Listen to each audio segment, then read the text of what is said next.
ሰላም ለወንድሞቻችን የጌታችን የኢየሱስ ክርስቶስ ጸጋ ከእናንተ ጋር ይሁን። አሜን።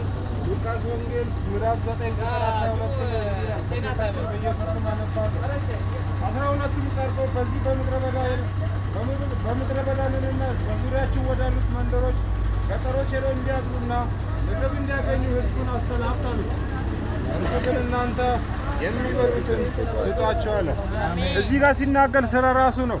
እውነተኛ እንጀራ፣ እውነተኛ የሚበላ እንጀራና እውነተኛ ደም እኔ ነኝ አለ። ኢየሱስ ክርስቶስ እውነተኛ የሚበላ እንጀራ እኔ ነኝ፣ ደሜም እውነተኛ መጠጥ ነው አለ። ክብር ለጌታችን ለኢየሱስ ይሁን። ሐዋርያት ሥራ 3 ላይ እንዲህ ይላል፣ እርሱም አንድ ነገር ከእነርሱ እንዲቀበል ሲጠብቅ ወደ እነርሱ ተመለከተ።